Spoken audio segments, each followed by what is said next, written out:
Today I'm going to read another excerpt from the Tales of Mexican California, the Memoirs of Antonio Franco Coronel. The edition of the memoirs that I'm reading, and I don't think I mentioned this last time, is edited by Dois Nunes, translated by Diane de Vallarce, and published by Bellerophon Books in 1994. I think it's important to credit the people who worked hard on this. Now, Antonio Coronel was a witness to many events in California in the 1830s and 40s, and he came to California as a young man in 1834, and throughout the 19th century was well known for his love and trying to spread the traditions of Hispanic California.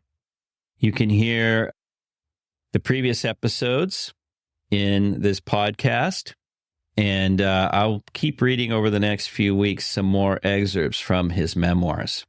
Now, when we pick up with Antonio today, we are in 1846, and the U.S. military has begun to invade and occupy California.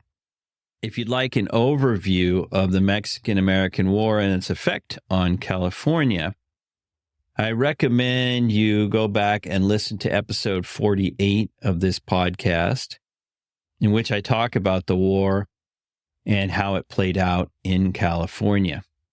If you want an overview of the Bear Flag Revolt, which was sort of the event that kicked everything off in California, you can go to episode 43, and there I give a good overview, Flag Revolt, and what happened there.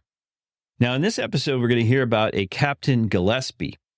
He was Marine Captain Archibald Gillespie, who served as the right-hand man of John C. Fremont of the U.S. Army, who helped take over California. I also talk about Fremont in those previous episodes, so you might want to go back and listen to them if you're not fully informed about the story of the Mexican-American War in California. Now, as you may recall, in the last episode of these excerpts from Antonio Coronel's memoirs, we talked about an uprising by local Californios against the last governor who was sent by Mexico to rule over California, a man named Manuel Micheltorena. That revolt was successful, and Micheltorena was forced to leave the territory in 1845. The man who took over was Pío Pico, who effectively became the last Mexican governor, or the last governor of Mexican California. Pío Pico was in office for a little over a year, and when we pick up the story here, Pico has fled to Mexico via Baja California, and U.S. forces are occupying the Pueblo of Los Angeles.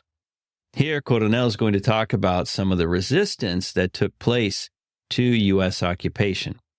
As always, Antonio Coronel recounts these episodes with a dose of humor and irony, even if the events that he talks about in themselves are very serious. So, Antonio Coronel. If I remember correctly, Fremont arrived first with nearly 200 riflemen and Indians. Shortly after, Commodore Stockton came with a small force that had landed at San Pedro on August 7th. The occupation of Los Angeles took place on the 15th of that month. Now remember, this is 1846. The Commodore declared a state of siege and put us under martial law with a series of edicts we were to obey. Stockton and Fremont converged in Los Angeles for a brief period, at the end of which Stockton went on to harry the rest of the coast, and Fremont threw himself into the diversions of the country. He got to know everyone, and to a certain extent, adopted the California way of life. He dressed as a ranchero, rode horseback with the rancheros, and became such good friends with the Californians that even the women of the towns treated him with familiarity. He did not neglect relations with the families that considered themselves superior, but many of those were still fervent patriots and not ready to be on such easy terms with the Americans.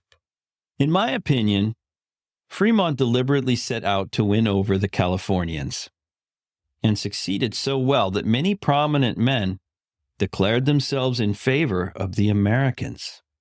When he went north, he left a garrison of 40 or 50 men under Captain Gillespie, the district commander. Since martial law was still in effect, Gillespie was effectively the governor. He kept the justices of the peace, but only to carry out the orders he gave them. Peace reigned, and no one dreamt of disturbing it. The country was entirely convinced that our fate depended on whatever the governments of Mexico and the United States might arrange. However, Captain Gillespie did not fully understand this and dictated a number of very oppressive measures. For example, people could not walk together 2 by 2 down the street, nor gather together in their houses under any pretext. Shops had to close at sundown, so no liquor could be sold to anyone without his permission. He himself tried those accused of light offenses, such as horse stealing or cattle rustling, and passed sentence according to his own whim. He imprisoned Don Francisco Rico on suspicion, leaving him incommunicado in a dark dungeon. From the first, Gillespie had every house searched and confiscated of all types of weapons. His oppressive rules made him as popular as a toothache with the Angelinos. One of those measures was the spark that touched off the revolt of Southern California against the Americans. Gillespie levied an arbitrary fine of 15 pesos on a man named Cerbulo Varela for breaking some rule. Varela fled rather than pay the fine. This was all the excuse Gillespie needed to intensify his tyranny. He began persecuting the principal citizens, many of whom took refuge on their ranches. Now, remember, in Spanish and Mexican territories at the time, people would live in the city, but have ranches or plots of land outside of the city. So when he says they fled to their ranches, it means the people who normally were living in the pueblo, in the city, went out to the country and stayed there. Gillespie pursued Cerbulo Varela with such a vengeance that Varela resolved to annoy the American troops. Various prominent persons tried to talk him out of it, pointing out the risk. Varela replied that he would rather die than live as he was doing. When he was least expected, he rose up with 8 or 10 men, Agapito Ramirez, a Mexican drummer boy, and some others. This was the 23rd of September of 1846. Varela took his band to Gillespie's headquarters, where the Hotel St. Charles is now, between Main and Los Angeles streets. It was an adobe with a big walled corral behind it. The house fronted on Main Street, and the corral coincided with what is now Los Angeles Street. Varela and his band attacked from this side, some on horseback and others on foot. They banged on the door, yelled "Viva Mexico" several times, and beat the drum. For a little while, there was no reaction. Then, the American troops peered over the wall, which they used as cover, and started firing on the assault party as it retreated. Agapito Ramirez was wounded, I believe, in the foot. Gillespie, of course, mounted a defense, and Varela retreated to the eastern outskirts of town. The next day, Gillespie began taking security measures. One of them was the arrest of influential people, such as Captain Don Jose Maria Flores. Flores lived with a family north of the town. He was warned of the impending arrest, but not until the squad of Americans was on the way. The lady of the house, seeing the danger, hid Flores so ingeniously that the Americans thoroughly missed him. This is how she did it. She made him drape himself in a sarape and get down on all fours, and she sat on him. When the Americans were gone, Flores escaped on foot in the direction of the nearest fields. Soon, he met a Californian who took him to safety, riding double on his horse. This was the 24th of September. Gillespie continued to persecute anyone he considered a suspicious character, until all the Californians went to join Varela in his camp on top of the Paredón Blanco. Now, if you've listened to this podcast, you'll know that Paredón Blanco is what is today known as Boyle Heights in Los Angeles. So there is a podcast episode where I read the memoirs of a man who grew up in Los Angeles in Boyle Heights near what is known as Paredón Blanco. And you can go back and listen to that one. All told, there were some 300 men there or more. The next step was to organize them. Varela appointed several officers that same day of September 24th, including Captain Jose Maria Flores as commander-in-chief. I was one of those persecuted by Gillespie. I had already left town in view of the way matters were going, and only visited my home at night. The last night I was there, my family warned me that Gillespie's black servant boy had been by the house that afternoon, and told my mother in the greatest secrecy that the order was out to arrest me that very night, as well as Leonardo Cota and some others. As soon as I heard this news, I got out a pair of pistols and a sword I had hidden and immediately mounted on my horse.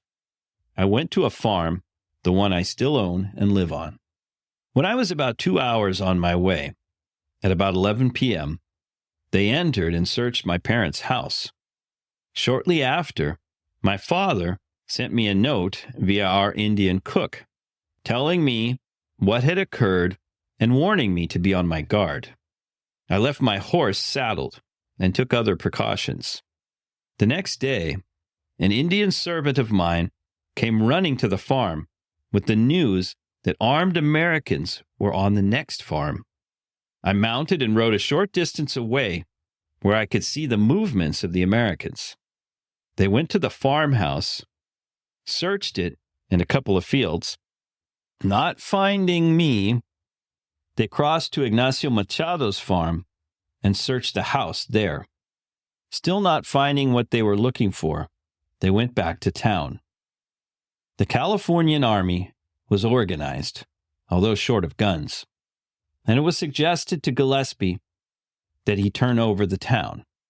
But before that, we heard from Señora Clara Cota de Reyes and her daughter Inocencia Reyes that they had an old cannon made to fire stone shot buried on their farm.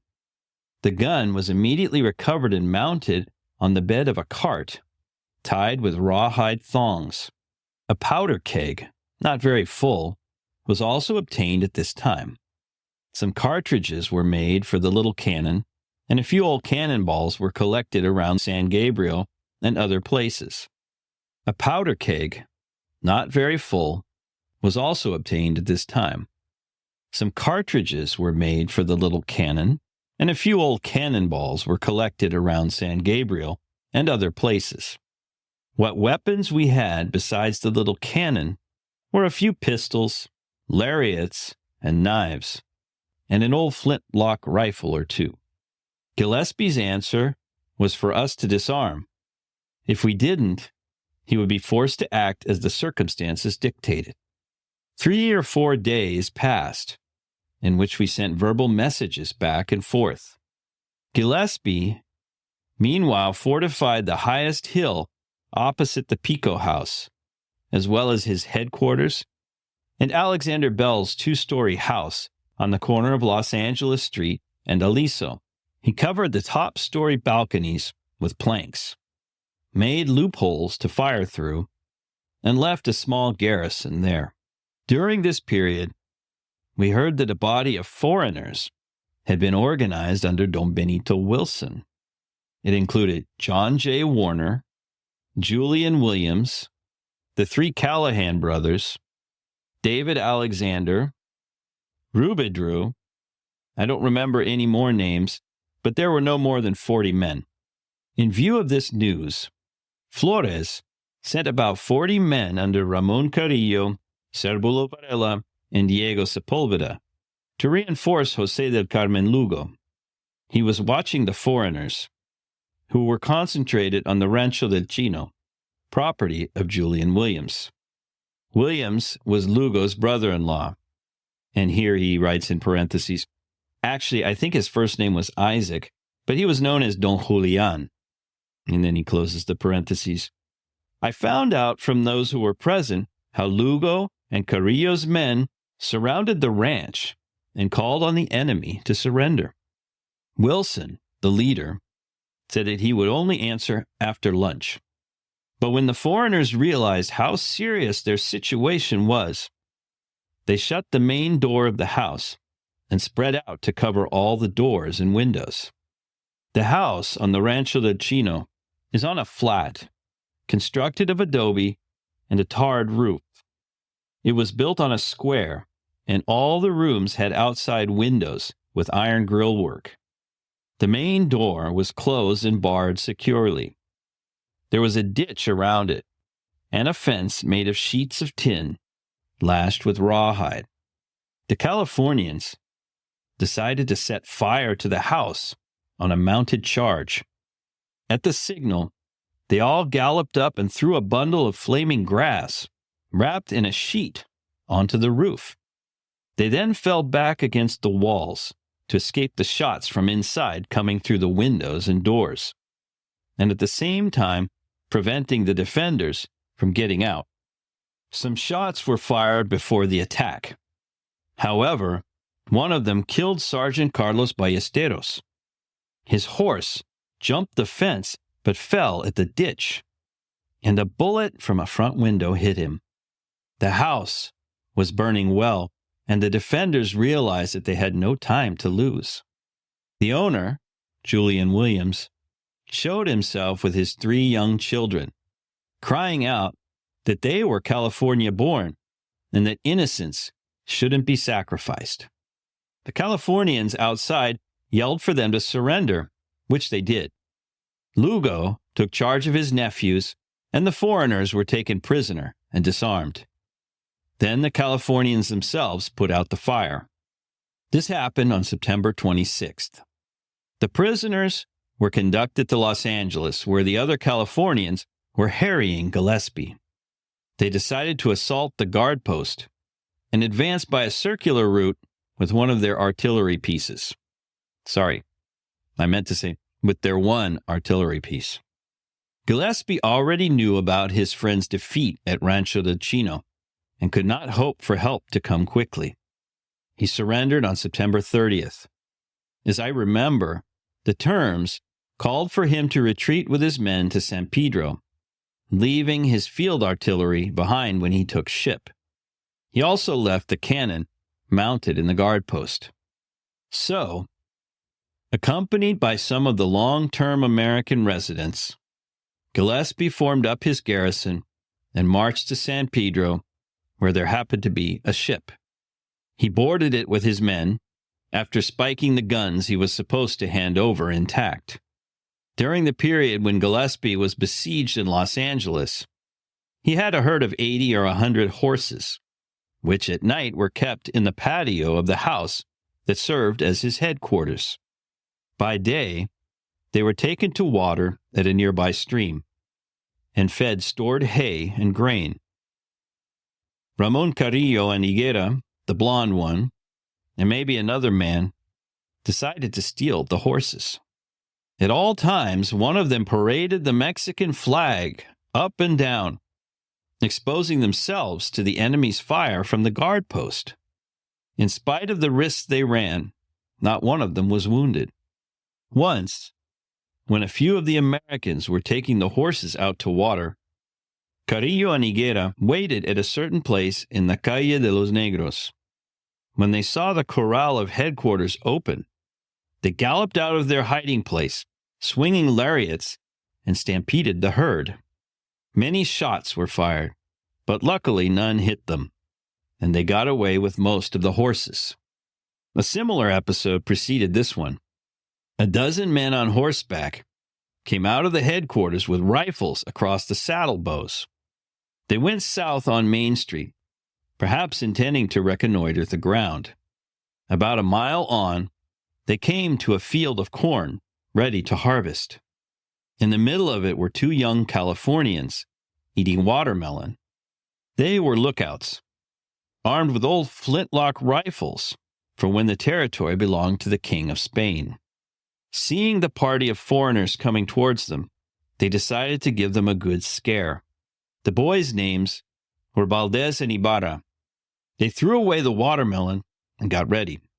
When the party was close enough, they shouted, "To arms, boys!" Since the corn was tall and dry, and the boys galloped through the middle of it, I suppose the foreigners thought there must be a considerable force hidden in it. They ran like rabbits, in complete disarray, the young Californians enthusiastically in pursuit. One of them tried to shoot a straggler he caught up with, but his shotgun misfired, so he clubbed the man with the stock and brought him down. The other youth tried to catch another, but all the Americans took refuge behind an adobe wall. They dismounted and fired a few shots. The first boy dismounted to look over the fallen man and to take his arms and possessions, but found himself under fire.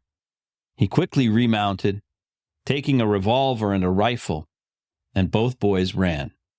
The Americans came out and picked up their comrade. It was said afterwards that he died, but I don't know if that was true or not. However, from then on, the Americans didn't dare go out on horseback. So we'll stop there. In the coming weeks, I will probably read, as I mentioned, one or two more excerpts from Antonio Coronel's memoirs, which I think provides some very interesting background to the first years, the early period of U.S. rule in California. As always, as far as I'm concerned, understanding the past of the place you're in helps you to really live a fuller life in the present. So I hope you'll stick with us and continue on listening to more of these excerpts from documents about life in early California. Thanks.